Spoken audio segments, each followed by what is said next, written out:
पहले अपनी संपत्ति बेचो और उससे जो पैसे मिले उसे जमा करो, तभी जमानत मिलेगी। क्या आपराधिक मामलों में जमानत की बात आने पर कोई कोर्ट ऐसे शर्त रख सकते हैं? आज के वीडियो में हम इसी प्रश्न का उत्तर सुप्रीम कोर्ट के एक फैसले से समझेंगे। पूरे मामले को जानने के लिए वीडियो को लास्ट तक जरूर देखें।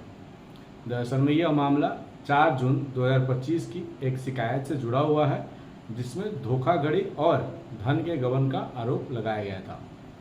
इसके आधार पर एफआईआर दर्ज की गई, जिसमें अपीलकर्ता आरोपी और एक अन्य व्यक्ति पर आईपीसी की सेक्शन 406 जो कि आपराधिक विश्वास भंग के लिए है, सेक्शन 409 जो लोक सेवक द्वारा आपराधिक विश्वास भंग करने के लिए है, और सेक्शन 420 जो धोखाधड़ी के लिए है, और इसके साथ पढ़ी जाने वाली धारा 34 जो कॉमन इंटेंशन के लिए है के तहत मामला दर्ज किया गया था।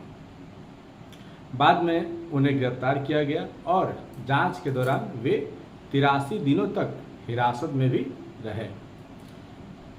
सेशन कोर्ट ने उनकी जमानत याचिका को खारिज कर दिया था, पर उन्हें मद्रास हाई कोर्ट से एक शर्त के साथ जमानत मिल गई। इस शर्त में न्यायिक मजिस्ट्रेट को निर्देश दिया गया था कि वो आरोपी की अचल संपत्तियों को बेचकर उनसे मिलने वाली रकम को शिकायतकर्ता और इस तरह के अन्य पीड़ितों के बीच में बांट दे। इस शर्त के खिलाफ अपीलकर्ता ने सुप्रीम कोर्ट में अपील किया था। सुप्रीम कोर्ट के जस्टिस अरविंद कुमार और जस्टिस प्रसन्ना बी बराली की बेंच ने मद्रास हाई कोर्ट के विवादित आदेश को रद्द करते हुए टिप्पणी की कि कोर्ट के लिए ऐसे शर्तें लगाना अस्वीकार्य है जिसका जमानत देने के उद्देश्य से कोई संबंध न हो। कोर्ट ने आगे कहा कि जमानत की कार्यवाही को वसूली की कार्यवाही में नहीं बदला जा सकता। कोर्ट ने कहा कि जमानत की शर्त के तौर पर संपत्ति को बेचने का आदेश देना एक तरह का अंतिम दीवानी राहत है जो संपत्ति के अधिकारों को प्रभावित करती है, इसलिए इसे सही नहीं ठहराया जा सकता। कोर्ट ने कहा कि असल में मद्रास हाई कोर्ट ने अपीलकर्ता की संपत्ति को बेचने का आदेश देकर अपनी जमानत संबंधी अधिकार क्षेत्र की सीमा को लांघ दिया है, क्रॉस कर दिया है। यह संपत्ति पहले से ही एक लंबित दीवानी मुकदमे का विषय थी और इस आदेश के जरिए कोर्ट ने पक्षों के बीच के दीवानी विवाद का निपटारा करने की कोशिश की। हम इस बात को फिर से दोहराते हैं कि जमानत देते समय अदालत का अधिकार क्षेत्र यह तय करना नहीं है कि नागरिक अधिकार या विवाद क्या है।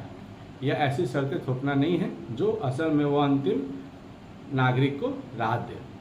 कोर्ट ने ऐसा कहा।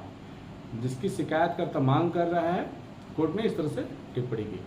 हमारी सुविचारित राय यह है कि न तो भारतीय नागरिक सुरक्षा संहिता 2023 और न ही दंड प्रक्रिया संहिता 1973 किसी कोर्ट को जमानत या जांच के चरण में कथित दावों के निपटारे के लिए आरोपी की अचल संपत्ति को बेचने का निर्देश देने का अधिकार नहीं देती है। कोर्ट ने मद्रास हाई कोर्ट के जमानत देने के शर्त के तौर पर आरोपी की अचल संपत्ति को बेचने का निर्देश वाले आदेश को रद्द कर दिया।